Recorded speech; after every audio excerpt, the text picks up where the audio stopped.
أعوذ بالله من الشيطان الرجيم.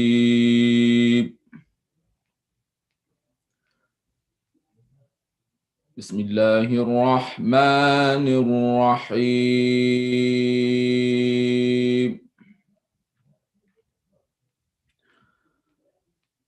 ألف لام را،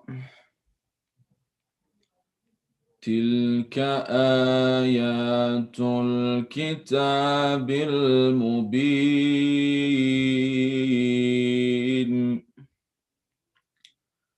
إنا أنزلناه قرآنا عربيا لعلكم تعقلون. نحن نقص عليك أحسن القصص بما أوحينا إليك هذا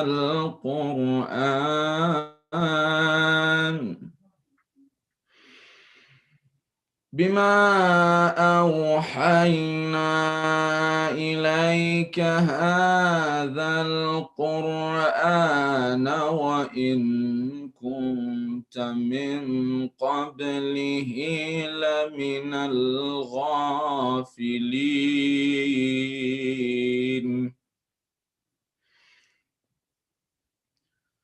بسم الله الرحمن الرحيم.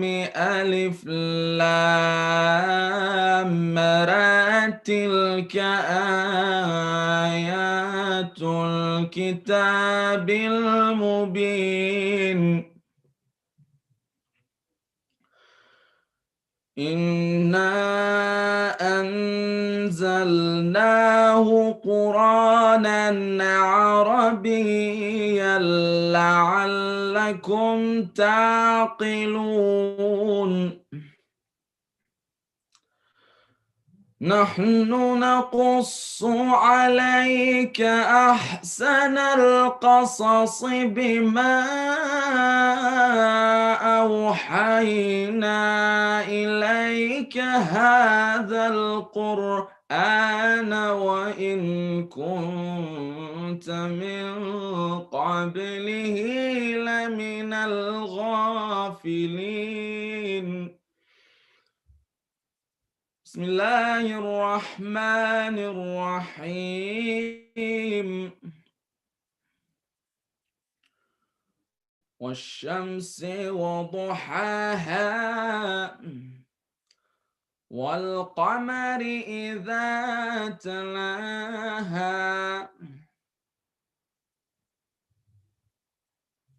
والنهار إذا جلاها والليل إذا يغشاها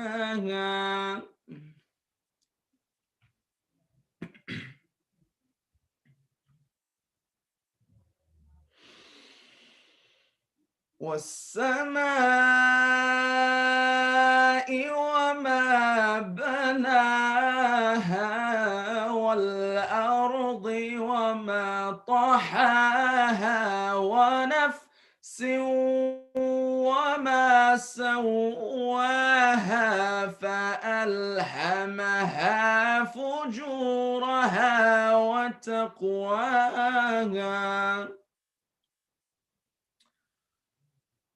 قد أفلح من زكاها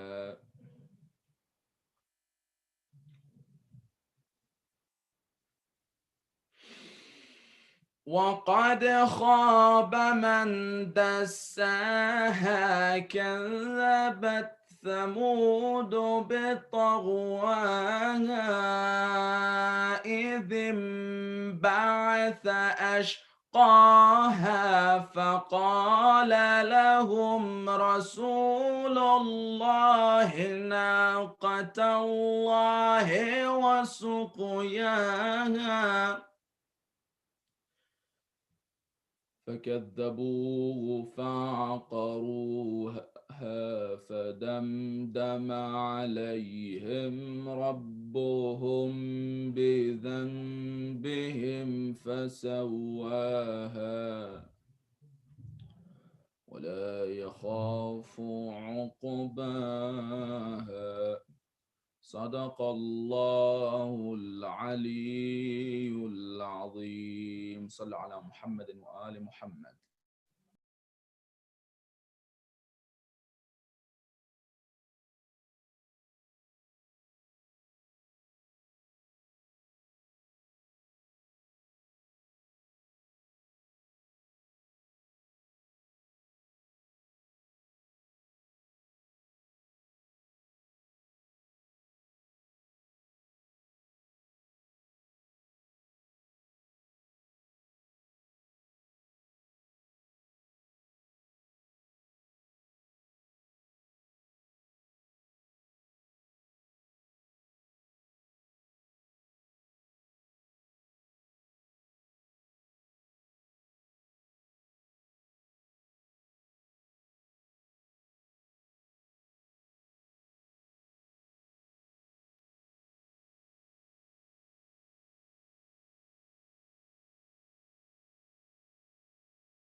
Bismillahir Rahmanir Rahim. Assalamu alaikum, everyone. Thank you for tuning in once again. My name is Ali Basit, and with me is this generation's greatest co-host, My name is Huda.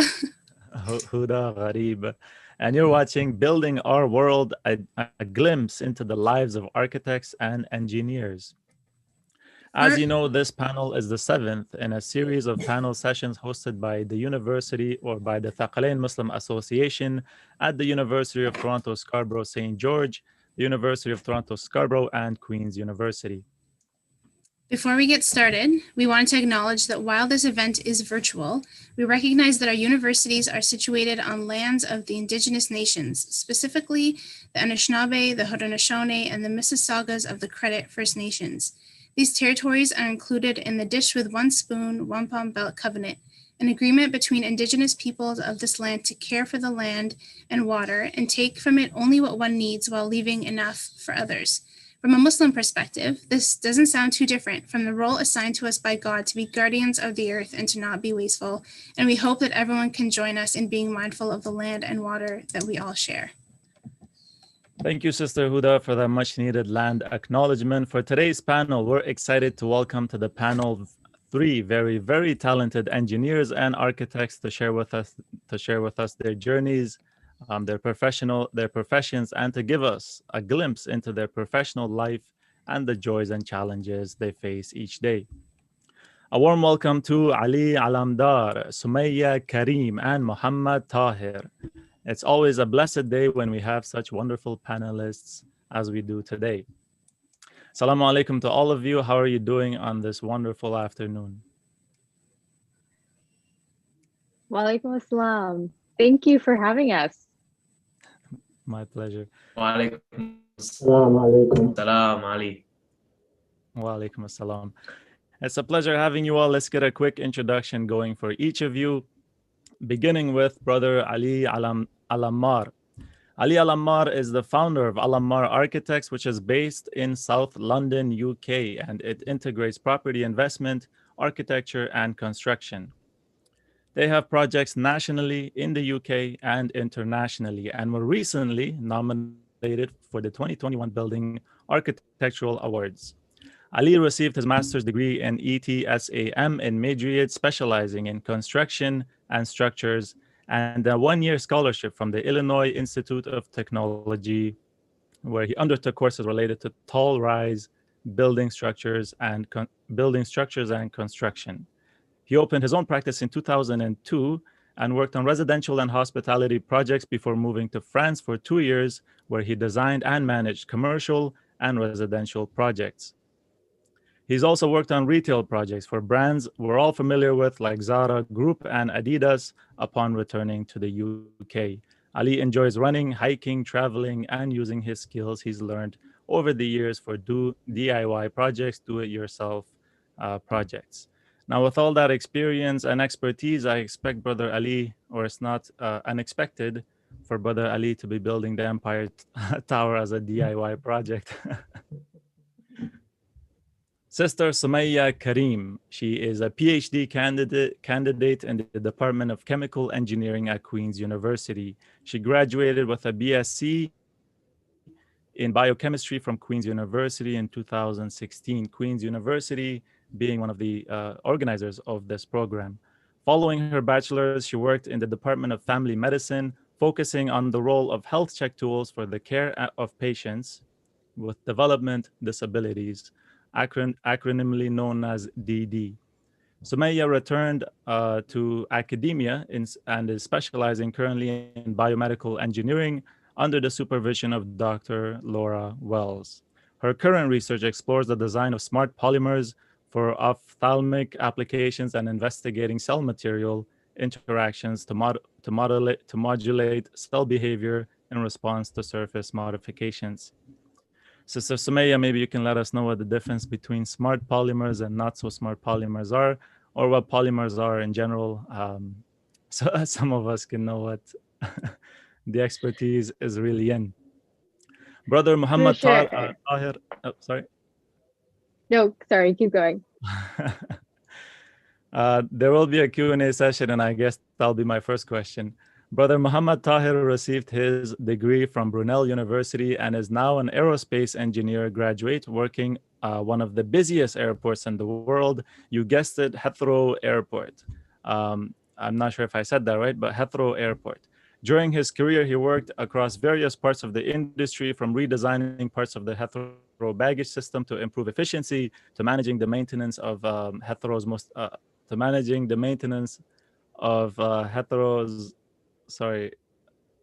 maintenance of Heathrow. I think I'm missing some of the experience. Let me repeat that. During his career, he worked across various parts of the industry, from redesigning parts of the Heathrow baggage system to improve efficiency, to managing the maintenance of Heathrow's most important asset, the runways, where the airplanes land and take off. When he's not at the airport, because what is going to limit Brother Muhammad? Nothing. Muhammad is a motivational speaker who's on a mission to help inspire people to grow into more than who they currently think they are, as well as being a TEDx speaker. He attends universities, schools, conferences to shift paradigm within the minds of people of all ages. Now, Brother Muhammad, I am ready to be inspired. Having said that, or inspire me, please. Having said all that, I'll pass the mic to Sister Huda, who's going to be exploring the inspiration of our inspirational speaker, as well as our panelists. Thank you very much for that introduction. Let's kick it off with Brother Muhammad. I think one of the things that really stands out about Brother Muhammad is, the love that you have for being an aerospace engineer and for your work at Heathrow. And you're very open about that. As, Brother Ali just mentioned, try to inspire the younger generations through that. So did you always know that you wanted to be in the aviation industry? And can you tell us a little bit more about your journey into the field? So thank you for that introduction, Brother Ali. And to answer that question, that I always know I wanted to be in the aviation industry, not really. I grew up thinking I wanted to be a lawyer, because to be honest with you, I didn't really know what lawyers do. I thought they were just people who were good at answering questions and coming up with excuses. And I seemed to be quite good at that when I was younger. So I thought that was what I wanted to be. It only took a week's worth of work experience in a law firm to make me realize that I absolutely do never ever want to be a lawyer. But the way I sort of started going towards aerospace engineering was I had a real curiosity about how it is that human beings have developed something that allows us to fly. When I was younger, I was that kid looking up at the sky, just completely bamboozled about how it is that a chunk of metal can fly in the sky. Like it didn't make sense to me, and I had this burning desire to understand how. And that desire to understand stretched into not only planes, but most things. Like I love to ask myself, how does it work? I'm sure many of you might be familiar with a program called How It Works on TV, where they explain to you how things work. That was like my favorite show, because it takes you behind the scenes and really explains to you how the world around you is constructed and the building blocks that make that happen. So yeah, it really all started off with that spark of curiosity to want to understand how it is that planes fly. I love that, using, your curiosity to sort of guide you into where you want to take that future. And I also just want to highlight something that you said about, trying out, the going into a lawyer's office and trying that out. I think that's so key for young people to do, is to be able to try out, even if it's volunteering, even if it's a week, to try out different careers. If you think you like something, try it out and see if you do like it, because a lot of times things are glamorized, kind of like you pointed out. So trying it out allows you to do that. And like for professionals, open that space up for young people to be able to do that, because it's a sort of a two-way street. They need to have those opportunities. So moving on to Sister Sumaiya, you did your undergrad in biochemistry at Queen's, and then you did some work on health check tools and their use in the care of patients with developmental disabilities. What led you down the path to biomedical engineering, and how did you know that that was sort of the right path for you?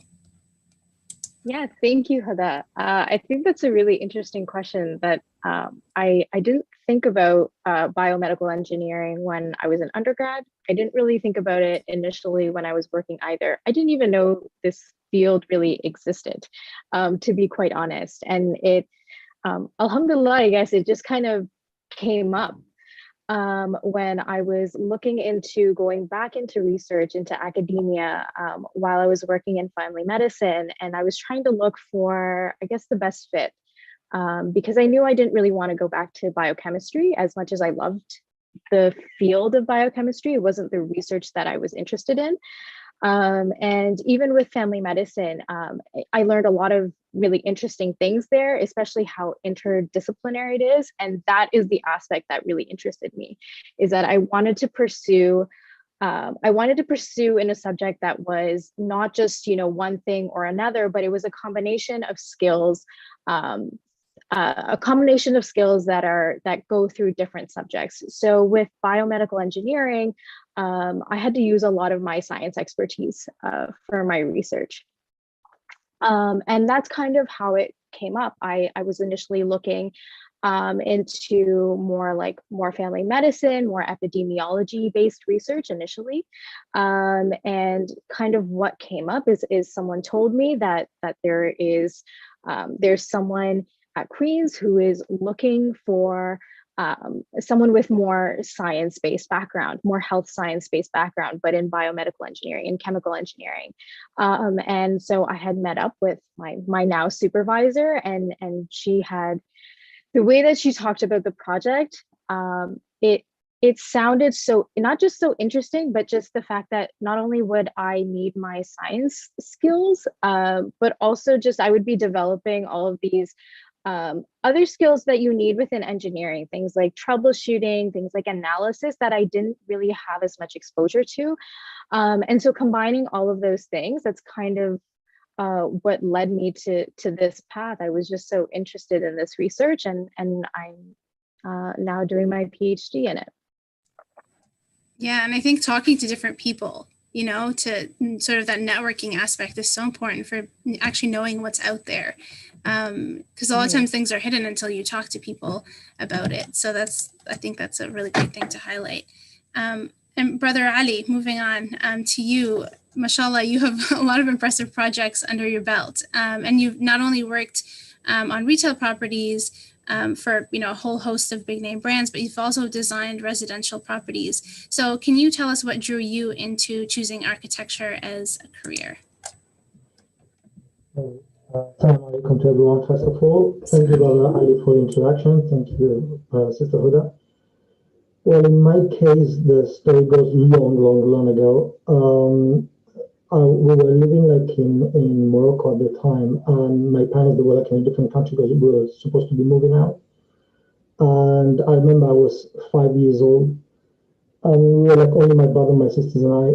My sister was feeding me at the time, and I was crying because I wanted my mom. And she didn't know how to stop me crying. I was only 5 years old. And in that moment on TV, there was like the news. I guess it probably was Central America or South America. You know, where a building collapsed and you had all the debris, and there were like two kids sitting between all the debris with the faces all covered like in dust, and they were crying. So you could see like the tears just falling. So in that moment, my sister told me like, look, they're crying. The children are crying. So I just got completely shocked. I looked at the TV and told her, why are they crying? She was like, because they don't have a house. So I kept silent for about maybe a minute, and then I told her, when I grow up, I'll be doing houses for those kids. And that's exactly the day I decided to be an architect. And ever since, I mean, I followed that path. I've always been training since I was the age of 6, 7, drawing. During my life, I've tried other things. I've been doing computer coding, work for companies actually. I wanted also to be an astrophysicist, but in the end, I knew like all the time that I was born to be an architect, and I knew I was going to be an architect. I never left that path. I love it. In fact, right now I have a niece that she's following my path, same university actually. She's so proud of her as well.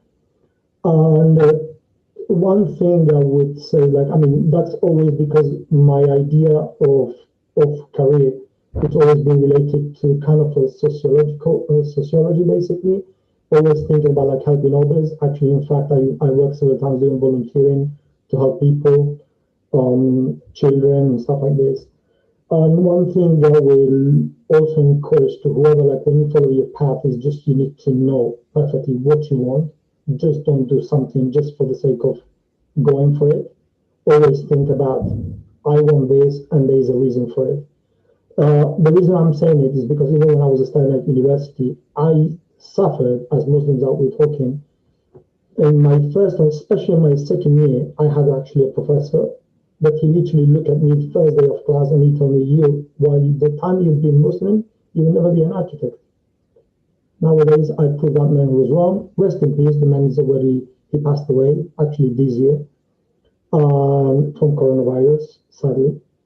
But I would say like that encouraged me to be, like to prove, like, you're not only wrong, I'm going to prove you wrong, and I'm going to prove that I can be valid for it.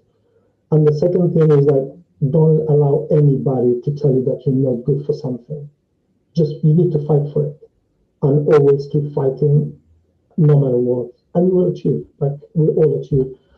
I also like love, I'm a curious person. I know Brother Muhammad since, I don't know, more than 20 years ago. We both very curious. We, in our trips, because we travel a lot together, we love talking about things. And it's always like very nice about trying to figure out ways to help others, ways to improve, ways to figure out some new paths for not only for yourself, but like for something that you want to leave like a footprint in this world. And this is actually one of the beautiful things about this career is literally that when you're not here, when you're gone, your work still is there. So that it will remain. And I think that's one of the reasons I love it the most. I don't even know how to follow that up. That was amazing. But I guess one lesson you could take is use your haters as your motivators, but wisely. Sister Huda, I think Yes. I think Brother Muhammad uses Brother Ali's life as motivational for his content. No, he's way too smart to use motivation. As Ali mentioned, I've known him since I was like a little baby. We used to go visit their family in Spain. So I've known Ali all my life. And he's always been, that guy, the architect, flashy. I mean, if anyone ever sees some of the stuff he can draw, he is an unbelievable artist. Like, I remember once we were on holiday, he just had a pen and a pencil and he started drawing. And I look over his shoulder and I was like, whoa, like, this is amazing. So definitely look up to Ali, 100%. No, you can't look up to me.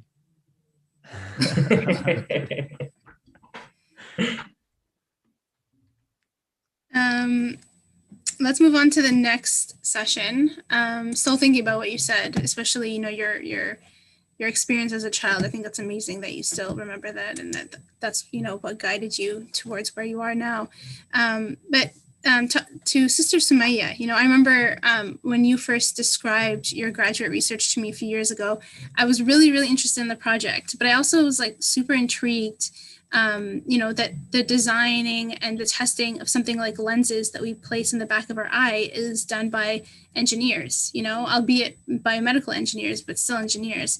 And I was sort of reflecting on our conversation afterwards, and I thought to myself, engineers of like a variety of different specialties are responsible for so much of the man-made world around us. And seeing also what Brother Mohammad is doing has sort of reinforced that for me. But sticking to biomedical engineering, can you tell us what that is, so that, Brother Ali and the rest of our audience can sort of understand the field, and then describe what your research is to us? Yes, please. Yeah, absolutely. I know I think it's one of the, I'm going to say fields of engineering that people don't think about as often. I mean, when we think of engineering, we really think of like mechanical and civil and chemical, but kind of within these, or electrical, and within these fields, there's this subfield known as biomedical engineering.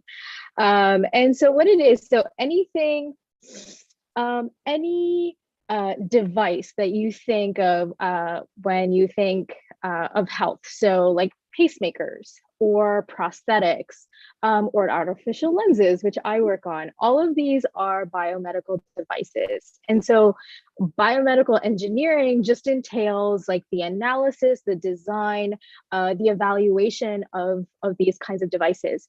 They don't necessarily all have to be implantable. My research is, but for example, like with prosthetics, this kind of goes down the field of mechanical and electrical engineering.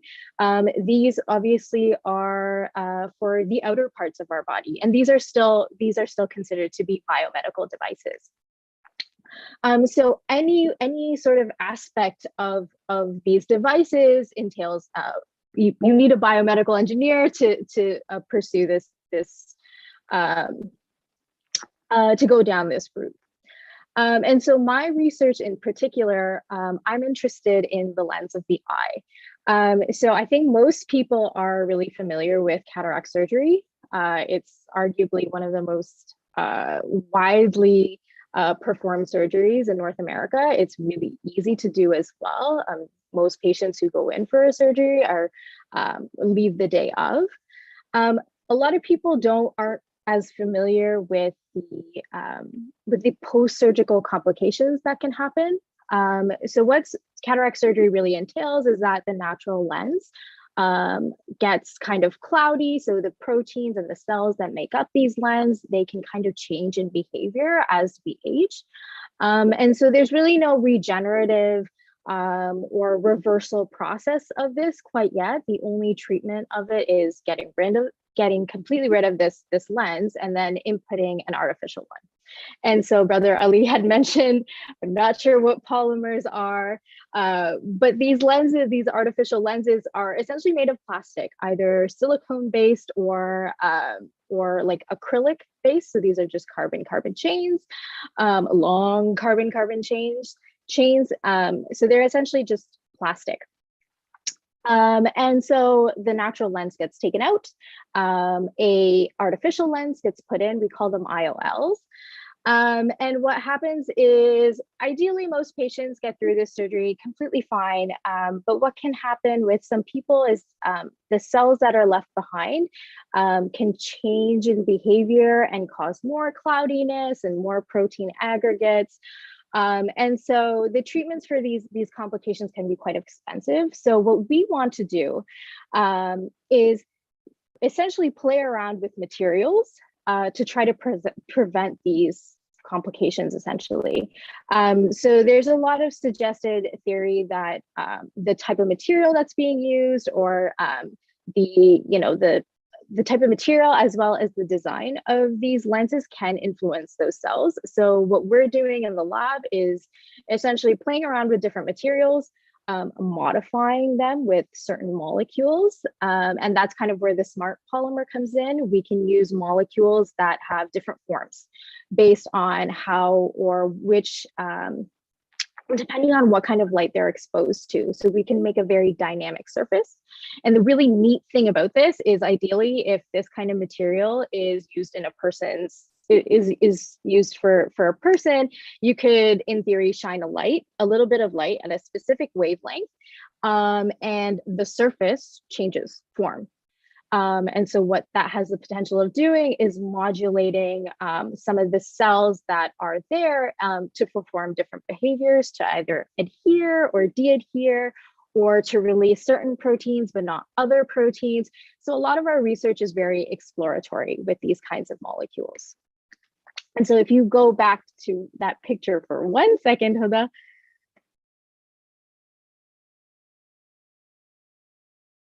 Amazing. So this is not like the most exciting picture ever, but it does go to show kind of how, like the basis of how our research really goes on is that I make these materials in a lens in the lab, and I coat cover slips with them. And so we can then move on and modify these. So these are just the basic material. These are, I believe, isodecyl acrylate and methacrylic acid copolymers that have been casted onto glass.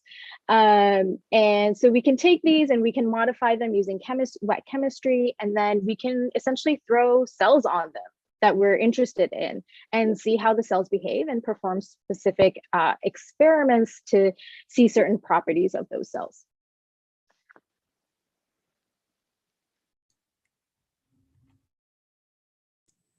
So essentially what you're doing is you're taking the cells and putting them on to the lenses rather than the other way around, where, you know, usually you'd be putting them inside of the person. Yeah, exactly. So I think one of the things we forget about research, especially clinical research, is it starts small. So we have to start off by just throwing these throwing specifically, you know, we use cell lines in the lab. So these are specific types of cells, either lens cells or, you know, macrophages or other types of immune cells, and we put them on the lens and see what happens. If we get good results, then the next step would be to move on to non-primate animals, such as like zebrafish, or implant them in mice to see what happens then, like in an actual more accurate environment instead of just in the lab. And then it moves on to non-human primates, and then et cetera. So we have to start really small first, especially because a lot of our research is just exploratory. Smart polymers haven't been used as much in biomedical engineering quite yet. It is a relatively new field. So what we're trying to do is really see how our immune system cells first interact with these kinds of materials. Right. And then bioengineers can work at any of those different levels of research, or, okay. Yeah, absolutely. I think for the most part, you may see them more in kind of the design and exploratory aspects. So that's where I am right now. I think when you start getting to like the more clinical levels, you can see a combination of sort of like maybe biochemists or microbiologists or biomedical engineers at that level. All right. So there's definitely a lot of different options for people, depending on their interest and how close they want to work with humans or in the lab. For sure. Let's talk to Brother Mohammad next. You know, you share a lot of behind the scenes of what happens at Heathrow on your Instagram and TikTok. And I think people find that very fascinating because it's sort of the side of the airport that most passengers don't see. I mean, I had a layover in Heathrow and I didn't see any of that happening while I was, you know, waiting for my flight to board and land. So can you tell us a little bit about what aerospace engineering is, and then share a little bit of what you do at Heathrow? Yeah, absolutely. So the term aerospace engineering is very broad. So the way I'm going to explain this, I'm going to start off with what you study in university and then the options after university. And I think that I'll give you quite a nice overview. And within that, I'll talk about what I do. So at university, aerospace, let's define engineering first, right?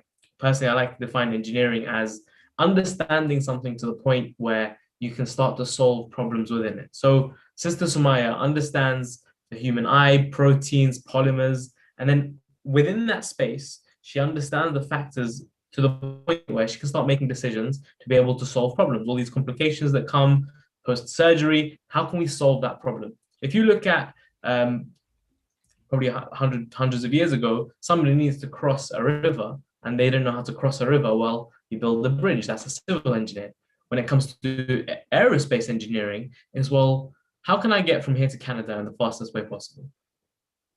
You can go by boat, not really fast enough. You can swim, again. Plane, how can we fly? You look at birds and you see them fly. How can we understand air to the point where we can start actually using air to solve one of our problems? And that is what aerospace engineering is all about. How can we actually understand the physics of the air around us to then be able to design something like an aeroplane to be able to do a certain task and solve a certain problem? And that's the essence of aerospace engineering. So in my degree, you start from the fundamentals of thermodynamics, you build up into sort of aerodynamics and start to, and aerodynamics, by the way, expands over massive things. So even buildings need to consider aerodynamics. They're going to be high, they're going to be very sort of tall, high rises. You need to understand how the air goes around them. But with aeroplanes, if you can actually leverage the way air flows over a certain object, you can generate something called lift. And lift is what makes airplanes. So my fascination to understand how planes fly led me down this route to really start to understand the maths and the physics behind air so that an airplane can fly.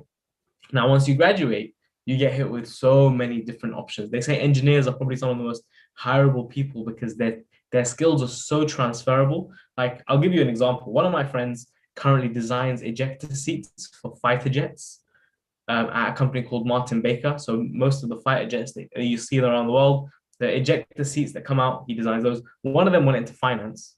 One of them works like the RAF.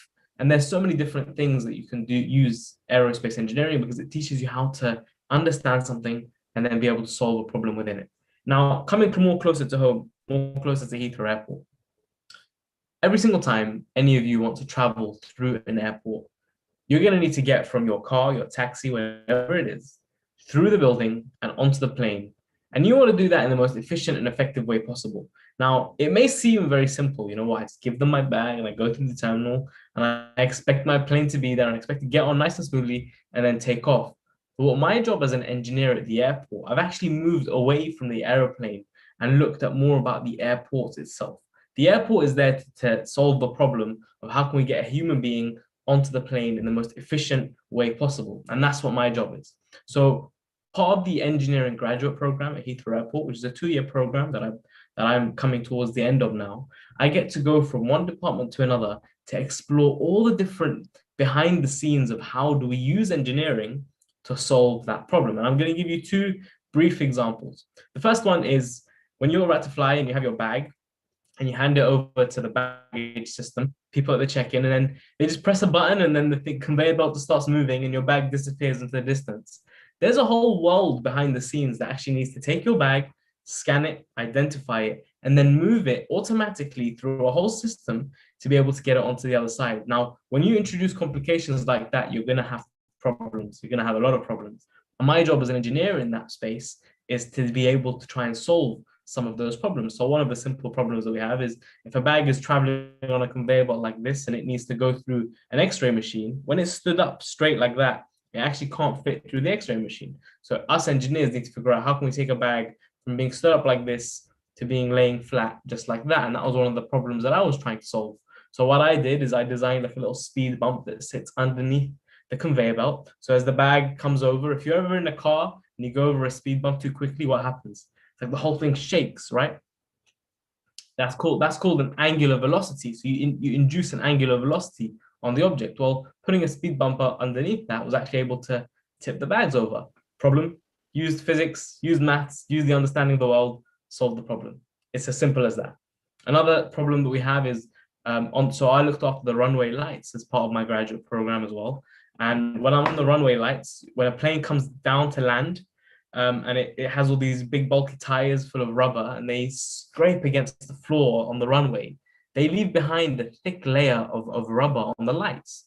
Now, if you have the lights covered in rubber, when a pilot is coming into land and all the lights are covered in rubber, they can't see the lights anymore. So again, you have a problem. Now you may be thinking, okay, why don't you just clean them? It's not that simple. So we need to I generated a whole maintenance regime of how does Heathrow Airport look after its lights so that we can make a plane into a black hole because the lights were so bad. Now, I don't know about you, but I wouldn't want any of my loved ones sitting on a plane where the pilot is describing it as flying a plane into a black hole. That's a problem. Now, again, engineers have a problem.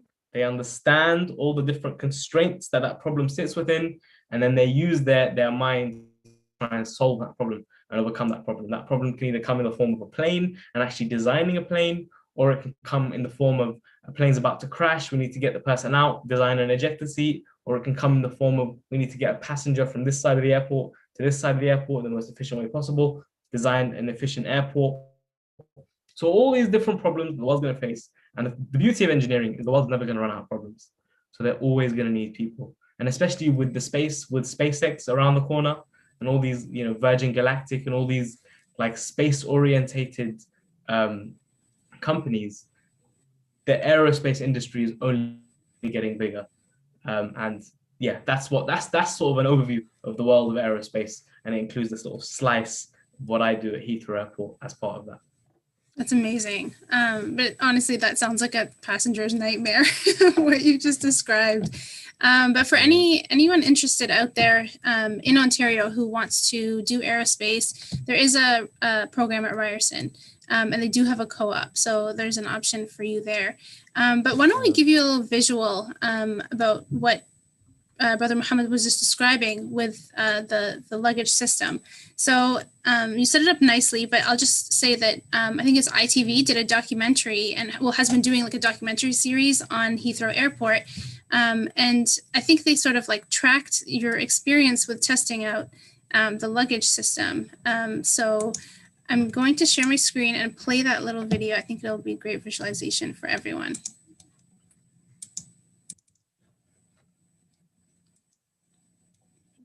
My sound. All right.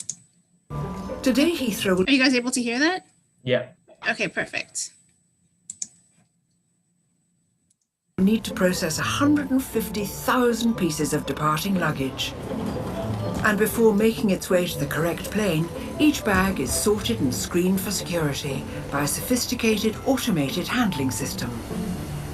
It's here that trainee engineer Mo has spotted an issue that's detrimental to departure times. Right now we're in Terminal 2 and we are literally directly underneath check-in.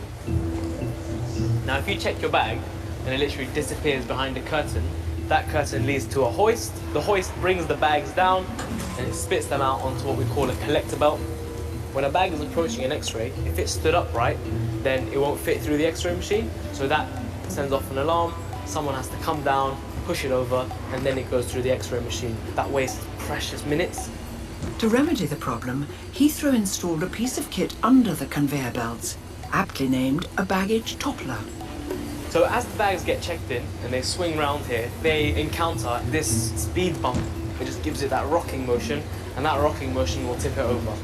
Despite doing what it says on the tin, this toppler has only been 75% effective, and Mo thinks he has a solution to get that percentage up to 100. If you take a closer look, you'll see that it's not actually sharp on the top. I thought to myself, you know what, I think that is what is making all the difference. So I went back to the drawing board, I redesigned it, and now, hopefully, it is much more effective than this one here. This is the old one, it's got a flat top. But this one is just that little bit higher and it's got a round top here. And that little tiny difference is what can literally be the difference between a bag making it onto the flight and not making it onto the flight. Mo's new design, Baggage Toppler 2.0, may not look all that different to the original one, but the proof of the pudding is in the eating, and first the pudding needs to be put together. Out with the old, in with the new.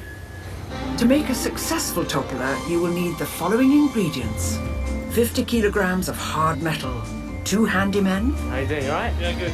And a dash of enthusiasm. I'm absolutely buzzing, I'm so excited. The first step is to prepare your base by removing any excess waste.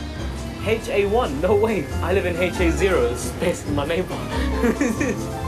Step 2, add your metal to the mix.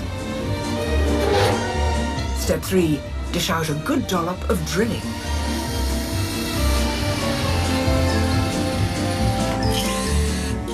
And step 4, allow it to settle until it reaches room temperature or is cool to the touch. It's unbelievable. I mean, we're in Heathrow Airport and my design is inside the system. It's unbelievable. This is the moment we've all been waiting for. We're gonna grab a few of these test bags, we're gonna put them on the system, and then we're gonna see if the toppler does what it says on the tin. The maths adds up. I trust maths. So, if baggage toppler 2.0 fails this test, it'll be back to the drawing board for Mo. I'm confident. I'm confident it will fly over. Moment of truth.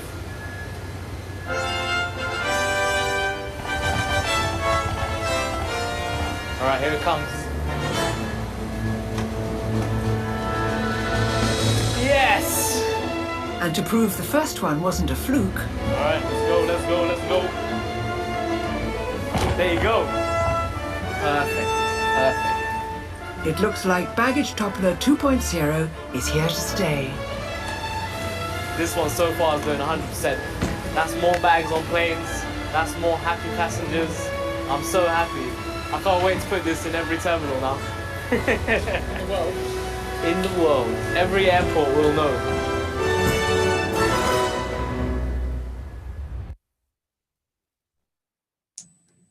I would ask you how you felt about that, but I think that little gesture kind of shows the extent of your happiness there. So did they actually test, like you actually tested it on camera? Or you tested it before and then... That was, no, I had never tested it before. So up until that point, it was all calculations. Like it was all just pure physics. So in that moment, like I knew yeah, I'm confident, but deep down, you know, I was confident, but at the same time, I didn't want to make a fool of myself on national television. So there was that, but I trusted the maths, and alhamdulillah, like it definitely worked. And it goes to show you that if you do understand the physics around something and you apply those applications, the difference was so minute, it was so small compared to the old one and new one. But in that small change, the calculations that I done actually proved 3.5 times more angular velocity just because of that small difference. And it took that sort of physics that I learned in university and to be able to apply it in that situation, to be able to make that small difference that could be the difference between you having your bag when you're on holiday and not having your bag. And see, that's a big problem. I don't want anyone ever to go through that. So I do my bit to make sure that it doesn't happen. Happy customers, always a great goal. Exactly. So thank you for sharing that. Brother Ali, often, you know, when we think of architects, we tend to associate them with the aesthetics of a space, like, you know, their job is like to design something beautiful.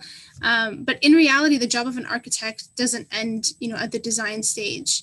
And, you know, in preparation for this panel, I was like reading up on architectural process, and there's so much work involved. So can you sort of shed light on what your job as an architect involves and what part, you know, an architect typically plays in the birth of a new architectural space? Okay. Yeah, first of all, like, I mean, everyone understands when they speak about, when they think about architecture, like a house, a building, like where they live and all that stuff, which is true. So at the end of the day, we build spaces. We build airports. Best examples we have here in London, like two amazing practices as Zaha Hadid and Norman Foster, that they have done amazing jobs. It's to put the into concept, like what an architect is basically, is literally a professional who understands space. Like we can visualize, I don't know how to explain that, but like we can visualize in our brain, literally I can see a completely empty plot, and I can start like literally building in my head the whole thing up to the last detail, the last light, how it's going to look like, the views, everything. So you start understanding the space. I will resume it into that. How to get the light, natural light, sun, and literally shape it into converting it kind of like a sculpture, which is the building itself. That will be the poetic part of explaining what an architect is.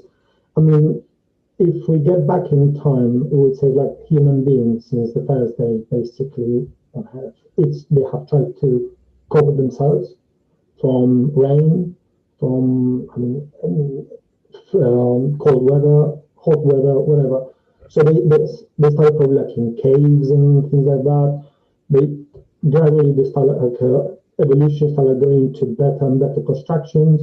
They started understanding engineering, and slowly they started combining those fields. Until nowadays, we get what we get, like completely intelligent buildings that they can be 100% efficient, greener places, and things like that, which is amazing. The point where we have achieved nowadays, which I believe it will continue. Even before I give like a bigger introduction into this, I would say that it's how related it is, for example, with careers like Sumaiya's, where she's studying about polymers, research, sorry. People that might think, okay, what's the relationship? In fact, architecture that we try to get from every single career. Back when I was studying at university, I remember like I started hearing about some sort of polymers, like when you use some fabrics that they can literally regenerate. So like imagine like when you hurt yourself and start regenerating until it closes again. Similar things with fabrics, and we use that in our buildings nowadays. Like specific buildings, I would say, not the common buildings that we all see. So like there is a relationship with many careers, like from building an airport, like with Mohammed, or like even using like some sort of materials that they help us to design our buildings. We get like through time, our career has been like basically, I would never call it like a proper engineering, because it has all that poetic design, kind of like sensitive, more subjective part of the human mind. So basically, at the end of the day, we can both look at a building or a movie or something. We can watch it, and you might say, "I like it," I might not. So at the end of the day, it's something subjective. Where it has the technical bit is like it works, and it works in the correct way. So a building, you might think, okay, this is nice, or it's not nice, but is it doing the job it has to do in a correct way? And of course, what I'm saying the correct way is like giving 80, 90, or even 100% of efficiency.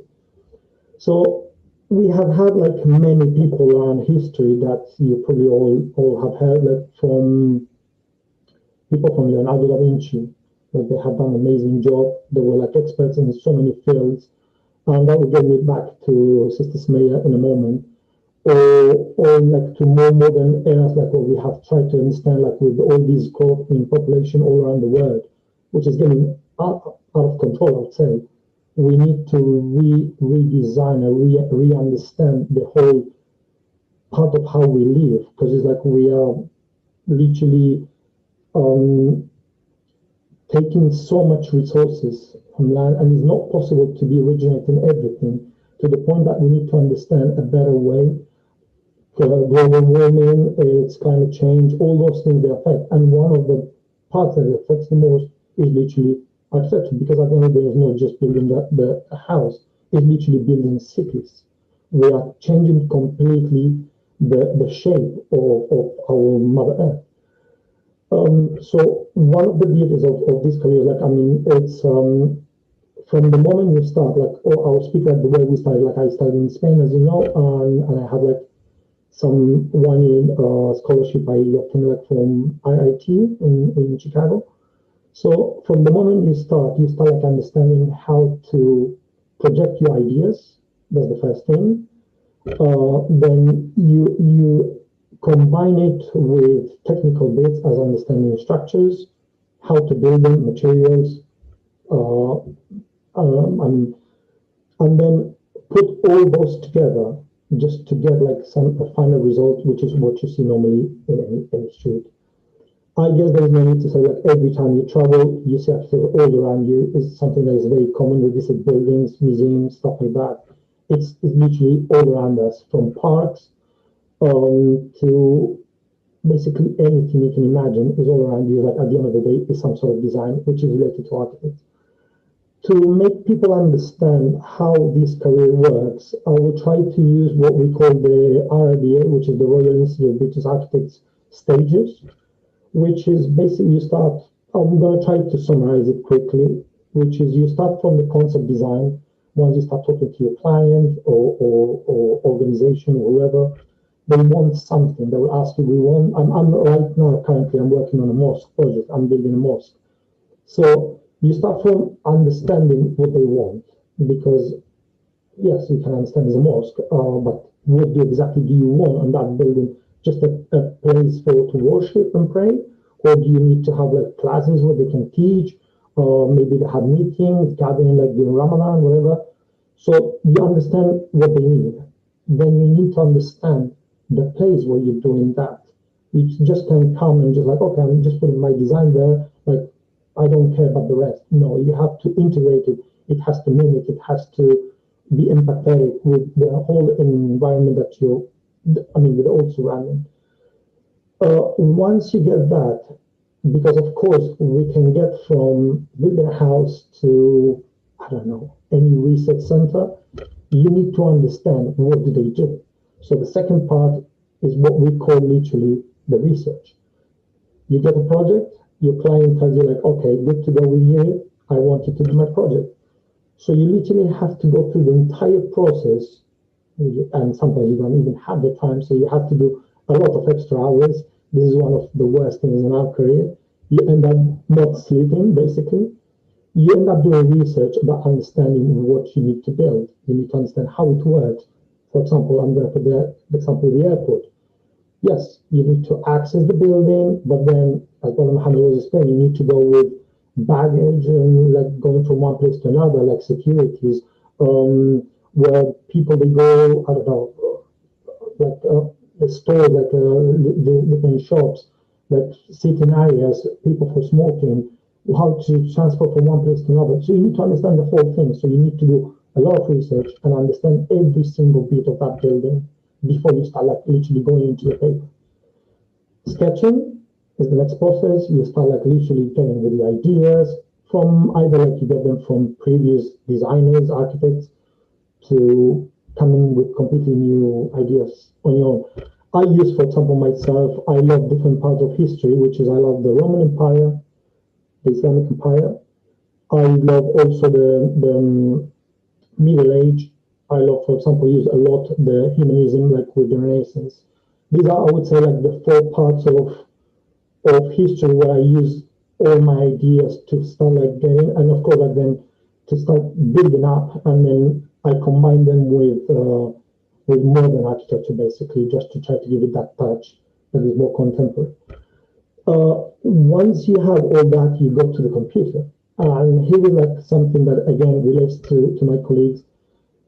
So many softwares you need to learn, like for designing, from drawing in 2D, 3D, creating modeling, creating like renders. You need to make, because one of the difficulties that we face with the clients is that they do not understand most of the time when you show them like a 2D drawing, a floor plan.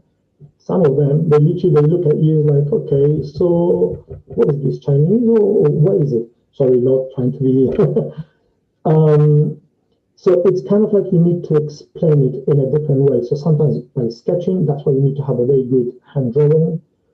And then with all these 3D tools that we use, because those tools, some people, they might believe it or not, but they started helping us about 30 years ago. Before that, everything was by hand. Actually, I started my career literally drawing by hand. So you need to be good at that, because otherwise you're completely lost. Once you start like preparing all those parts and your clients start to understand it, you need to go to the next process, which is literally to make it work. I.e., as Brother Ali explained when he was giving the introduction, I did one in the US because I love structures and construction. I did a course literally in Torres buildings to understand how a skyscraper works, to calculate the entire structure of that building. So of course you need, because when I speak with big buildings, you can't work on your own, so you have a big team. So you end up working with structural engineers, you end up working with mechanical and electrical, a lot of different people, landscapers, topographers, but there's a whole bunch of people working in just one team and try to put the whole thing together. And of course, because you are the architect, you have to supervise that everything matches, that and nothing literally escapes to your design. Every line counts. Every single gesture that you do with your pencil, it has a sense. So you need to be very careful that everything is completely working like a pieces like a jigsaw, and everything matches to each of them. Of course, once you have all that ready, you go to the next stage, which is literally my favorite part. You go on site, not because you go out, but because I love seeing things being built. It's, again, a lot of people involved, a lot of work. You have to supervise the entire work from pretty much from the moment they start on site, or even before that, until the moment it's completed. I would say like foundations, raising the building, finishing, interior, all services, everything. Once you get everything completed, you just literally show it to the client, basically. The client, they really visit and stuff like that. One other thing that I've been doing a lot, and it's kind of boring and sometimes really bad, is the part is what we call like health and safety. But Mohammad mentioned like in his work, they have to have it as well. You need to make sure that you try to minimize, I'm not going to say you can avoid it 100%, but you minimize the risks on site. It's funny, or it's kind of like we tend to think, those things, they make sense. But here in the UK, we have many people dying every year in construction sites, basically, for either an accident or for people not being careful. So you have to have a complete control in that. And once again, you as an architect, you are one of the main roles to be involved in that, which is the bad part, because at the end of the day, you end up creating some sort of adversity with contractors because they don't like to follow those rules. But at the end of the day, it works. And then in the end, once everything's finished, you get the project, you present it, you give the keys, I would call it, and then you have to give the maintenance, which is you show the client how to maintain that building. Buildings, they can go from very simple to really complicated, high-tech. One of the best practices known for that is Norman Foster's. They work in high-tech buildings. Now everything is shifting to greener places, which you end up introducing, like you probably have seen, like many skyscrapers that where they integrate greener place areas and things like that. One of the best ideas, it came from an architect called Le Corbusier, which is a Swiss-French architect.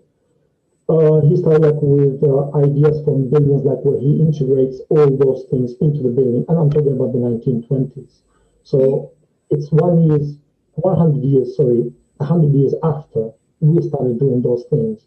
It's funny because we tend to think what is modern, but actually those things, they start like thinking about them long ago.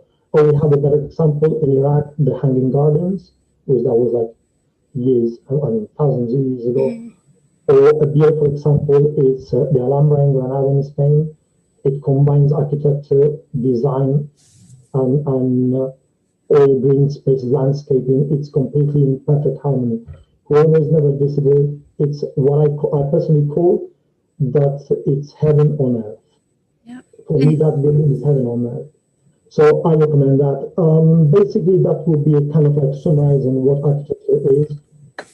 The work of an architect is that at the end of the day, you need to understand perfectly the idea. When somebody's thinking, I would like to, you need to literally get that from the minimum, from the overall idea to the last little detail. Every detail counts. Yeah. The devil is in the detail, they say, so that you need to be very careful with that. It's one of the beauties of that. It's literally once you have it finished, that when people, they see it and they just enjoy it and they love it.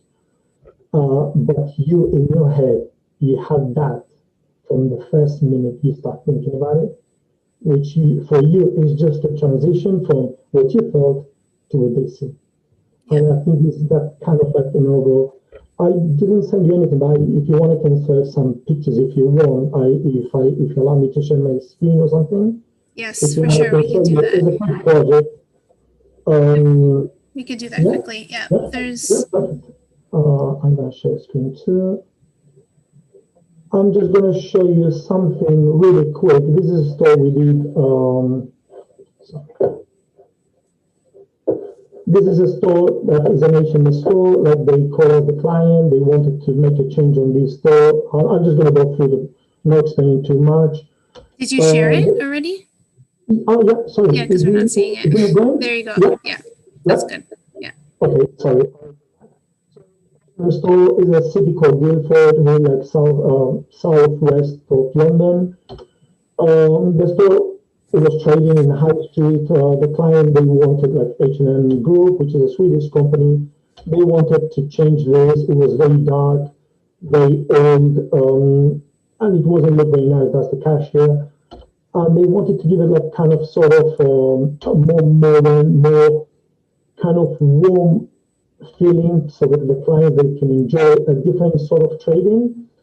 And these are the changing rooms, for example. This is like the escalator space. So anyway, there's a roof garden which is in really bad state. So they asked us to come up with an idea. I share this because I'm going to explain a little issue that happened in this one. But basically, that's the building as it is. So in the end, what we came up with, after like, of course, a lot of design and stuff like that. I'll share this one, sorry. So this is the new store as we completed it. It's a listed building. That means you cannot touch pretty much almost anything from the front elevation. So you have to be very respectful with that. So when it was open, we changed a little bit the idea of how to integrate all that, a little bit of kind of trading, fashion sort of design. First, material, we tried to give a little bit more light, cold materials in the beginning, because when people they come in, it might be raining, shoes are dirty. So like it's some sort of like stronger materials in the beginning, and then you start like a transition to a warm material, which is makes clients to enjoy more, a little bit more the shopping experience. You start getting a little bit more light or more open. As you can see, previously it was completely in darkness. Now it gives more light, colors. That's from the previous cashier desk to the new one. You can see like the design, like how we try to do, like even like the new cashier, like the one here, it's even meant for people with disabilities and stuff like this. So this is the space before when you go to the staircase, a sitting area for people who don't, when they have to join the partner, and I guess like they don't enjoy like that shopping experience, I guess. You have, for me, like this was the kind of sculpture piece, which was the staircase, the more important point in the building. You go upstairs, we try to open a little bit, provide some lights. Beautiful space when you sit around, you can see like the sky all over.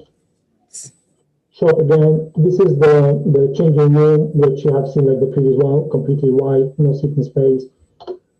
There is a photo that's from a colleague taken. You can see like every single detail, but even when they're changing, we try to think about how to make them enjoy. Sitting area for the people working. This is from outside, from the roof, what people they don't normally see. And this is the roof, which I don't have a last photo. I tried to find out, but I'm just going to show you the design intent, which is actually the last, the real photo looks even better than in here. But this is something that we try to achieve when you're sitting around in this space, which I don't have that photo. But, and this is basically the shop in the end. This is a small project that we did, but I think it's kind of like a nice thing. Sorry, let me see how I can go back to this, to the meeting. Oh.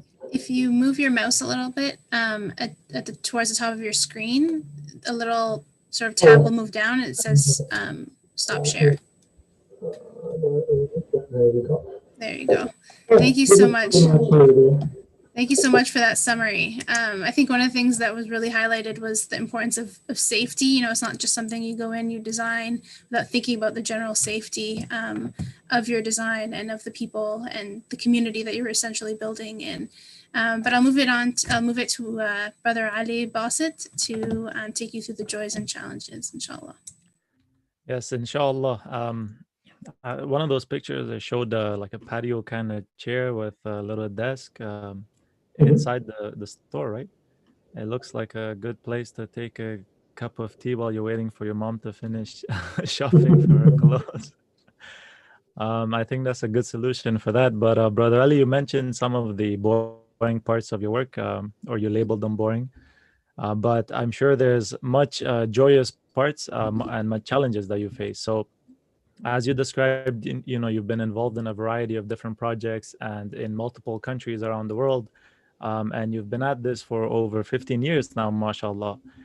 You've had a wonderful and inspiring start, but in these 15 years or so, what have you found to be the most enjoyable moments? And what are some of the aspects of the job that you found to be most challenging? Well, as you just described, I started in Spain, and that's where I started my career, basically working. I opened my practice, and I worked there for 9 years. And then I moved to France. I worked there for 2 years in Paris, Lyon, and then I moved to the UK. The most challenging part is always, I guess, is the challenges to yourself. Like try to always get better, to always get to that next stage. Never stop. And it's a beautiful case that the challenge that you have to be every single day doing your research, learning, seeing the new trends, everything, new materials to make everything work, which it works in a day by day. I would say like every day about 2 or 3 hours minimum just researching about new things, reading news and stuff like that.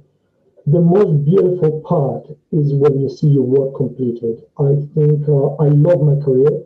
All my friends, they say I'm a workaholic. I don't mind spending 15, 16 hours a day working every day of the week. I just don't see it as a work. I see it as a pleasure, to be honest. And my main goal is, I wish it comes a day when I literally have to be in a position that I don't have to worry anymore, because my two goals are, one is to become a professor at university to try to pass my knowledge. Another one, which I hope it will happen not in a long time, which is to stop work as a practice and just move somewhere like in South America, Africa, or wherever it is, just to help. When I was studying at uni, I read a book once about a Muslim brother, Hassan Fati. He's from Egypt.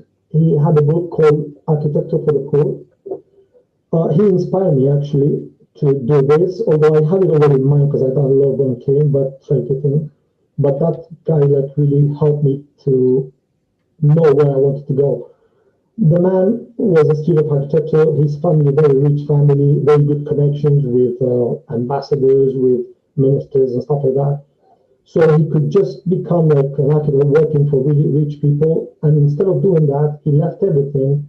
He started like moving from one village to another, just learning like the old way of building things. And he ended up literally teaching the locals how, with minimum resources, how to build the future. Houses that, from very cheap houses, and give a better life for people. And that really inspired me to say like, okay, it's not all about money. It's not about like success. It's not about like the name, fame, but it's about like helping others, which at the end of the day is part of our religion at the end. And it's something that it really combines my career with my idea of how life is. Right, that's beautiful. And I'm sure when you look up at a building, which you probably can't see the top of, and it's completed, you do feel a sense of success that, you know, look at this, I built this. It's wonderful. You feel at the top of the Yeah. Brother Muhammad, and before I go into yours, I'm sure you all know this. There's a saying that engineers either, you know, there's problems given to them and they solve problems, or if they can't find problems, they create their own problems and they try to solve those. Brother Muhammad, I'm sure this applies to all of you, but here we just saw an example. You created, or, you know, things were going but you said no, this is a problem. What would you say are the best parts of being an aerospace engineering graduate, and what are some of the more challenging or difficult aspects of the job that young people who look up to you should know? Very good question. And I think what I wanna make sure is very clear is that I may have graduated as an aerospace engineer, but my work day in, day out isn't necessarily an aerospace engineer. Hence why I always add the graduate, just to reference that's what I graduated in. But one of the best parts for me personally is when I leave Heathrow after a busy day in the office where I've been, grinding, trying to solve this thing that nobody even knows about.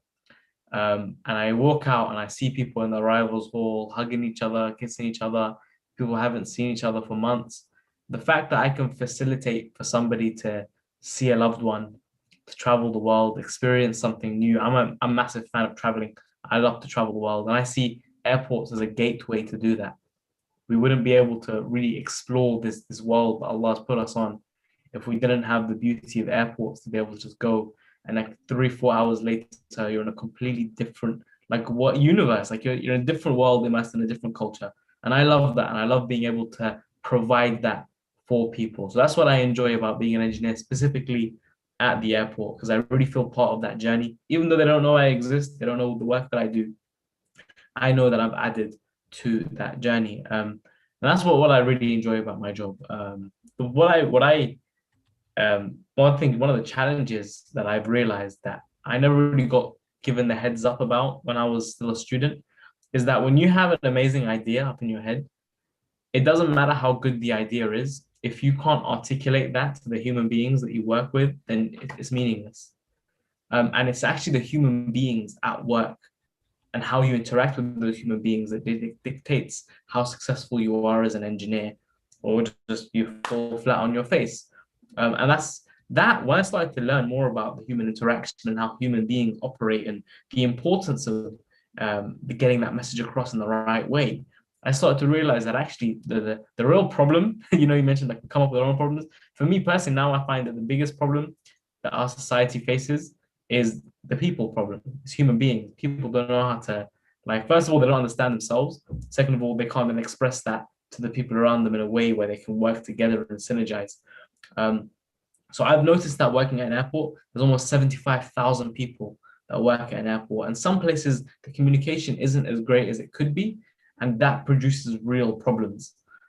So trying to overcome that challenge where you try and get people to cooperate and people to work together for a common goal, that's one of my challenges that I face, because a lot of the things you can't solve with a technical solution. I can't provide you here's the technical solution of how to solve this problem, because the problem has come out of a lack of communication, people not understanding each other, people seeing stuff from different angles and not willing to just, put themselves in the other person's shoes for 5 minutes so that they can realize why this is the case. And I found that as an engineer, I want to focus on that, because there's so much more potential you can get out of humanity if you focus on that people element. And that's what I'm really passionate about. That's the reason why I hope to become I sort of do motivational speaking, and I hope to go full time into motivational speaking one day, because I want people to understand themselves and understand their place in the world. Ahsant. Not to put you on the spot, are you by any chance from Iraq? I am, yes. Yeah. When I came back from Iraq, this exact situation happened. I came back with my brother. We were both wearing dishdashes. Yeah. So we came out, everyone's looking at us because we look like foreigners when we live here. But yeah, my own mother was surprised to see me. She's like, what are you guys doing? Change clothes. Sister Sumaiya, is it true that your favorite part of the job is drilling into our eyes and taking out our lenses?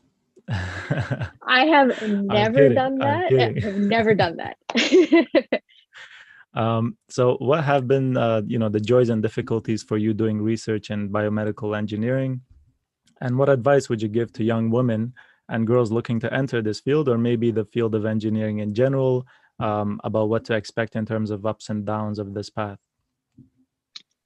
Yeah, I think I guess there's kind of two aspects that I think about. I think about the research aspect, and I think about the biomedical engineering aspect. So with research specifically, I mean, the others have kind of mentioned this, Brother Ali and Brother Mohammed have kind of mentioned this. Like you need to love it. You need to love your work to be able to do it. Especially in particular with grad school, 2 years, 3 years, 4 years, 5 years, that's a big chunk of your life. And so, Brother Ali kind of alluded to this, like he loves his work and he doesn't mind spending 15, 16 hours a day working. That's research is like that. When you're doing your own research, you're always thinking about your project. I mean, I could be brushing my teeth and I'm still thinking about like what experiment I'm going to run tomorrow, because I'm just always I'm thinking about it so often that it comes up subconsciously as well. So if you don't love your project, if you don't love the program, it's really difficult to push through. And so I would say that's kind of one of the challenges with research is you're just thinking about it so much, you have to love it. There's really no other option.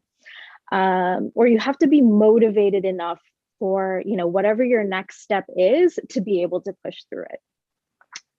And I think with the kind of more engineering aspect, I've been working on my project for about 2 years. And there are still some things there are still certain aspects, certain experiments that I run where I'm still troubleshooting them. And it's just, Brother Mohammed kind of alluded to this, like you have an idea and you have to be able to communicate it to someone else, and then you can go ahead and do it.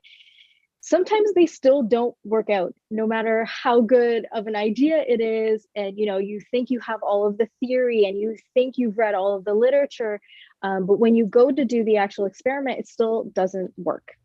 And so you have to be, and again, you have to love it. You have to be motivated enough to push through that troubleshooting phase to get to your results.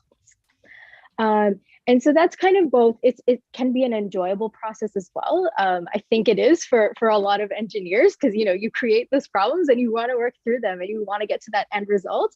But it can be frustrating when you are pushing through it for a long period of time. So if you don't have that motivation, if you don't have that love, it's really hard to do.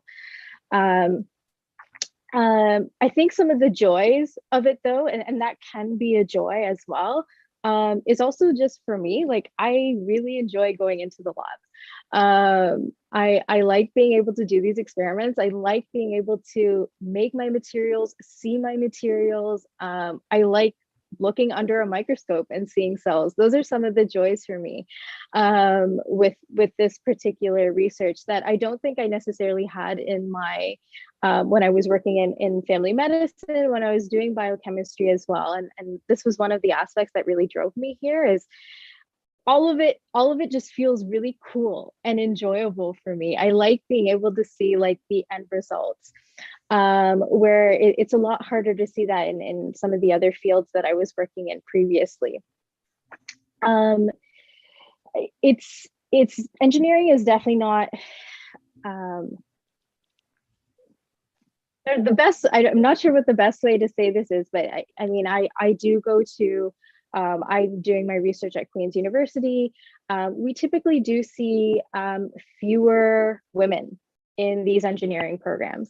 In biomedical specifically, it is kind of half and half within my program. But when you look at like other fields like mechanical and electrical and civil, there's definitely fewer women. And I think, some of the challenges of being kind of a young person trying to figure out like what direction do I want to go in, you kind of need to have people to look up to, and like Brother Ali was kind of for Brother Mohammed, he looked up to him, and if you don't have that, it's a lot harder to know what's available for you. It's a lot harder to see yourself also in that position.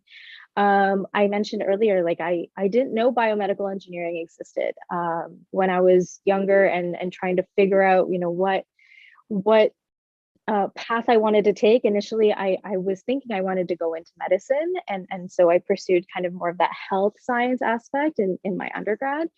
Because, you know, we see a lot of, we see doctors are, you know, one of the most, I guess, renowned professions that our parents talk about, right? Engineering, you know, being a teacher or being a doctor. But we don't really think about like what those like subsections of those professions involve. And so I never saw anyone who worked in biomedical engineering. I never really saw many women.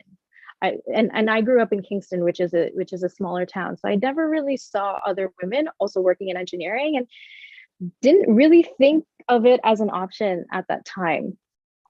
And so, you know, having these kinds of programs, opening up these platforms for, you know, women, especially, you know, Muslim women, to, I guess, preach what they do for a living is really important, so that everyone else who's trying to figure out what they want to pursue can see like, yes, this person is actually in this field and this is something that I can do as well. And I think that these kinds of platforms are really important for that.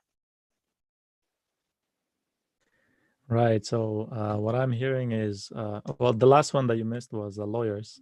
Doctors, That's right. I engineers, miss and lawyers.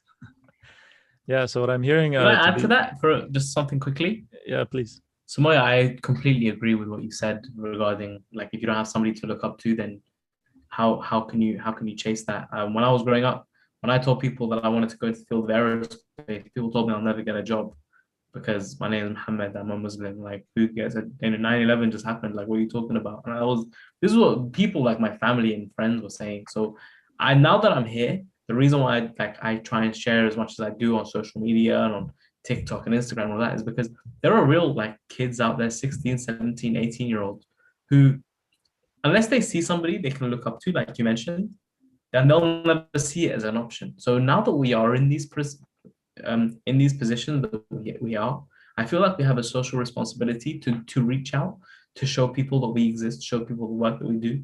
And it's a breath of fresh air to see us on this panel doing that. But we should be doing more and more. And I think it falls on each person's responsibility. And in a world where social media is so accessible, we all have access to it. It is a real opportunity to further that path if any of us or anyone wants to do more of that.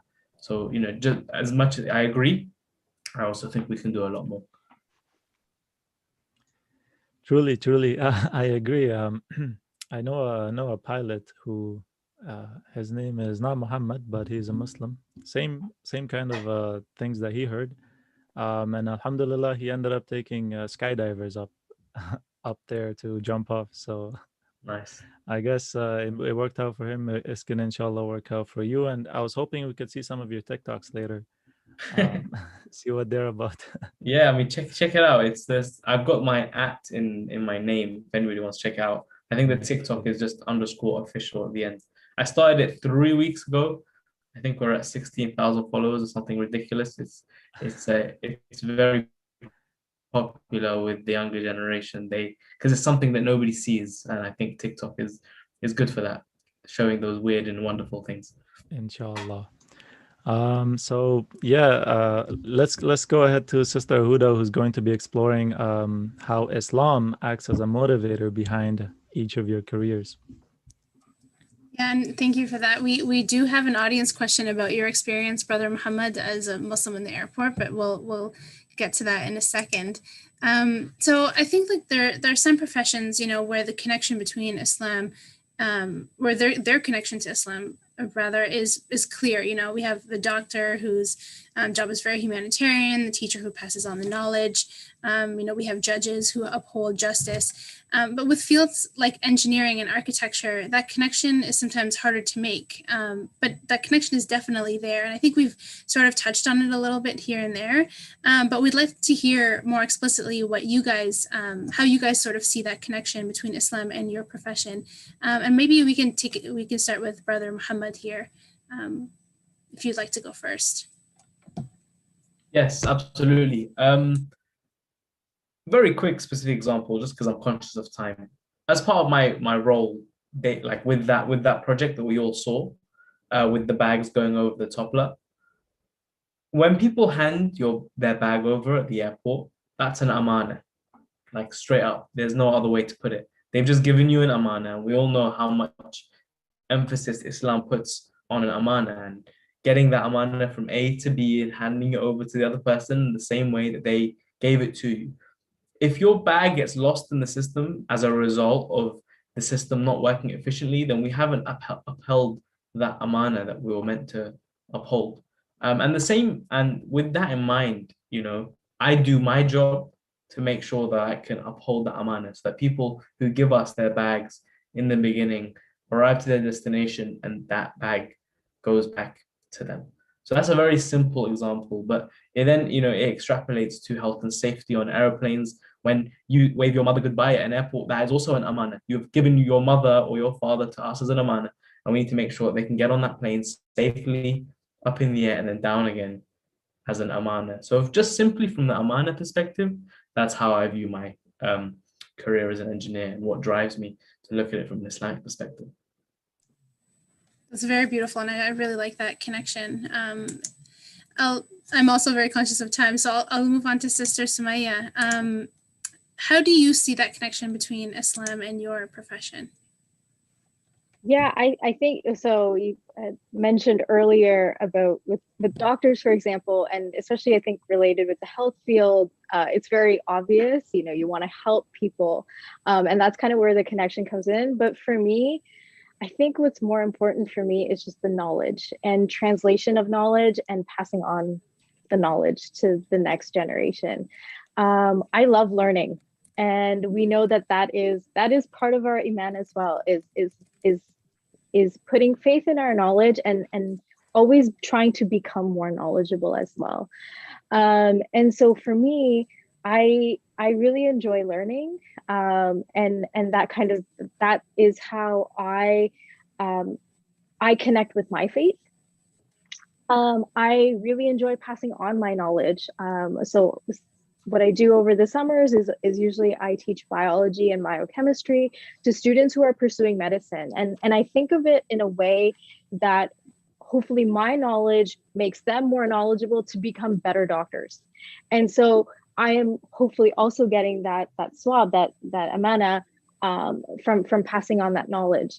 And so, yeah, I'm also trying to be conscious of time, but for me, that's really where I connect my faith, keeping in mind that what I'm doing right now, the research that I'm doing, a lot of it is exploratory, but, anyone else who is interested in the molecules that we use and the materials that we use or the design that we're using, can maybe use that information from whatever publications we release and move forward with some and find something else super interesting and use it to make some other biomedical device. And this kind of, the idea of knowledge always just follows through. And even today we're using things, we're still looking back at old papers and whatnot and looking at and reading about what people had done previously in our fields. All of that is useful information. And so knowledge to me is kind of everlasting in a way. And that's why it's important to me. Yeah, it's that sadaqa jariyah, that continuous charity that moves even after us. Brother Exactly. Ali, finally, how do you see, or how does, I guess, Islam sort of inform your work as someone who designs the homes and buildings that people live and work in? I'll probably like the easiest one to create a connection first, starting from like building places for worship, which it can be extrapolated not only for Islam, for any religion. Then I guess it's like any places that they're related like to pass knowledge, which is like from a school, university, stuff like that. Then be respectful with the environment, which is basically at the end of the day, everything was created by Allah. So, and then of course, light, as I said, like mentioned before, like the way we sculpt things with light, which at the end of the day is a very important point in our religion. Same with water. So, because at the end of the day, everything is built around light and water. So, and of course, respecting Mother Nature, which is at the end of the day, we are not the only beings in this world. when we build, we need to be conscious about how we're respecting trees, animals, and stuff like this. So it's kind of like more connected to the and Sama'ul art. This is kind of like all related to what the Quran teaches us at the end of the day. It's that's, I would say, is in general terms the way it's every single word that it comes. It needs to be we need to be pragmatic and just use it in the right way, not just I'm building because I want to. It has to be with common sense. I would say that's pretty much in a simple way to explain. I know the time is running out. Yeah, fantastic. I wish we could talk more about that, but for anyone who is interested, we do have geographers and landscape designers and urban planners tomorrow on the panel, so maybe they'll go deeper into that, inshallah. But I'll pass it on to Brother Ali Basit for audience questions. Yes, Brother Ali, let's keep you on the line here. So the question for you that has come in is, what are some tips you would give to future architects or future graduates of architecture who are deciding what to specialize in or to start their own architectural firm or businesses, as you have?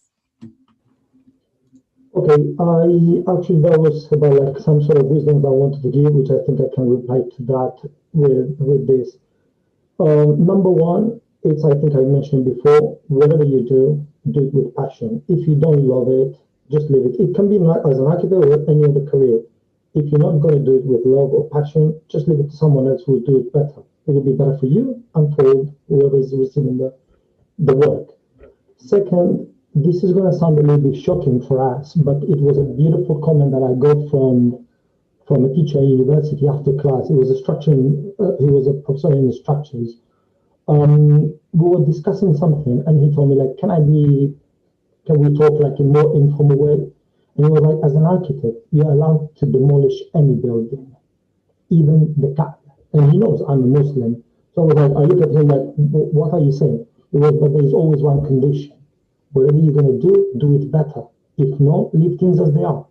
So it's a kind of way to tell these people who want to do things, we are all like always want to start. And when you're going to do something, make sure you do it with passion.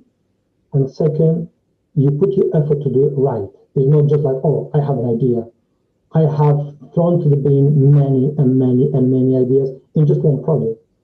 And the last one, what I would say most to the people who just got graduate, that same teacher actually, when I was getting my diploma, my master's, and he was saying like, most of you're scared because you're going to now you're going to start working because you just finished. And you might be scared, do I know enough? Am I going to be able to do this? And he said something really funny, which I loved it, and I still have it in my head. It was like, you might think, what if I don't know how to do it? It was like, you've been studying for so many years, so don't worry. The rest of the people, they know less than you. So you're kind of like, don't be scared, go ahead, and everything, just do it with passion. Right. Wonderfully spoken. And if you want to keep those things, improve yourself so that you don't have to hand it over. Otherwise, up to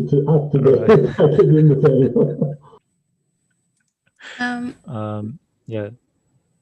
Yeah, one thing that I love about one thing I love about all the panelists that we've had, not just today, but across the whole entire series, is that they're emphasizing that passion, to do what you love, because you will do it really well if you do that. And you'll enjoy your life at the same time and not even feel like you're working. So the next question is for Brother Mohammad. So going back to what we were talking about, how do you feel being a Muslim, or how do you feel being Muslim interferes with your job at Heathrow Airport? Brother, you're muted. Yeah, just I saw that. So as a Muslim at Heathrow Airport, I guess there's two sides to the coin. So I worked previously at a company called Lufthansa, which is the German airline, the national airline for Germany. And they had an aircraft maintenance place where I worked at for a year during a part of my career. Now there, I faced a lot of things they call microaggressions, which is when people like drop small comments and like, what they think is just funny banter. And it can be quite soul destroying sometimes, it can be quite difficult to hear. especially when they're like, oh, Mo, that project that you did, man, that was the bomb. And you know exactly what they're doing. Like, you can't, and they all giggle amongst themselves. But ever since I've worked at Heathrow Airport, I've seen a completely different side to the industry, where actually it's Heathrow Airport's culture is where differences are celebrated, where they are quite big on diversity and inclusion. And I actually got invited on a panel discussion where it was me, the CEO, the CPO, so the Chief People Officer, and two more colleagues from ethnic minority backgrounds. And when they asked me to introduce myself, I said, my name is Mohammed, I'm a Muslim, I have a beard, and I'm here to make a change in the aviation industry.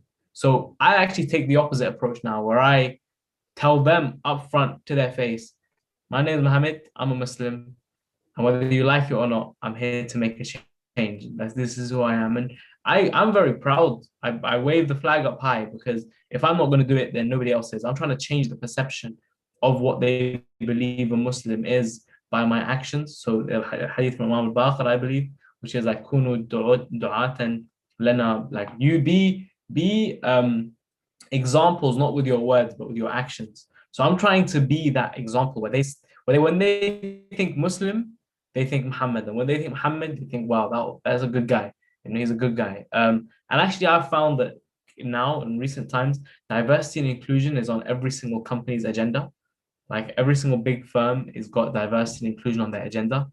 Ride that wave, like use it and abuse it, because you never know when this opportunity might surpass and something else will come onto their agenda. But while they're looking for diverse talent from ethnic minority backgrounds, if you find the company that's got that in their website, then lean into it for sure, and really be proud of who you are, be proud of what makes you different, because then you will find people ignorant, no doubt. But break that ignorance with your actions and show them what you're really about. That's the approach I've decided to take. Taking advantage of that moment that we're in. I'll pass it on to Brother Ali for the last question. Yeah, I'm not sure if you guys are aware of that movie, but this is a alternative. My name is Khan and I'm an aerospace engineer. The movie is something else. I won't mention it at the moment. So Sister Sumaiya, how did you go about learning about the new tools that you had to use in your research in biomedical engineering? Yeah, that's a great question, especially because I think I had to switch fields from science to more engineering, and there are a lot of methods. And I think, as I think Brother Mohammed has mentioned earlier, you need to have a certain mindset to be an engineer. And so rather than tools, I would say I kind of had to shift my entire viewpoint of how I would approach research and my particular project. There was a pretty big learning curve at the beginning. My supervisor, who was a wonderful woman, really emphasized the specific courses that I should take and build my understanding of these specific subjects, like with polymers, since I was much more acquainted with the cell side of things from my biochemistry background. So I took more engineering based courses to kind of facilitate and build my understanding of that, so I could build upon my research.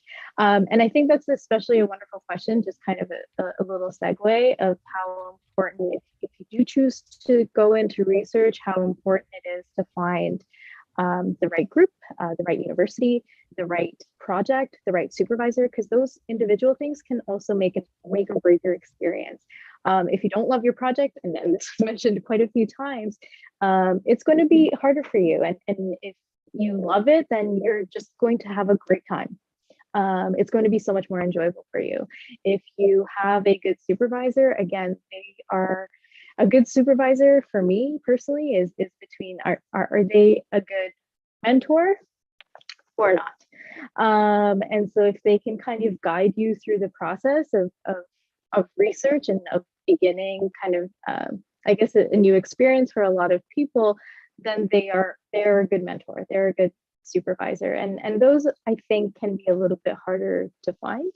But with that, alhamdulillah, by having a good project, by having a good supervisor, it was I would say a much more enjoyable process, trying to shift from sort of the science background into engineering.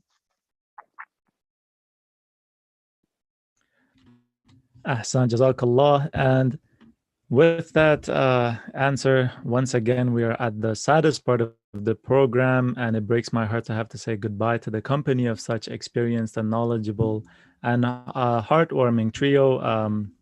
Truly inspiring and heartwarming. I have felt during this time that I have been with you guys.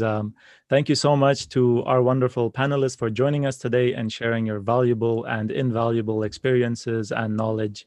And thank you to the audience, as always, for tuning in. We hope you found this session as informative and engaging as we did. Join us tomorrow at 2:30 p.m., same time as today, for our very last careers panel and passion panel featuring geographers, urban planners, and landscape designers engaged in a very important research and work.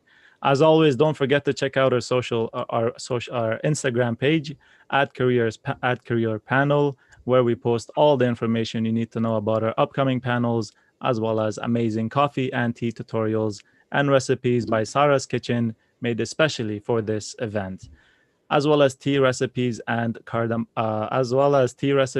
Cardamom and Co. Thank you again for tuning in, and see you tomorrow, inshallah.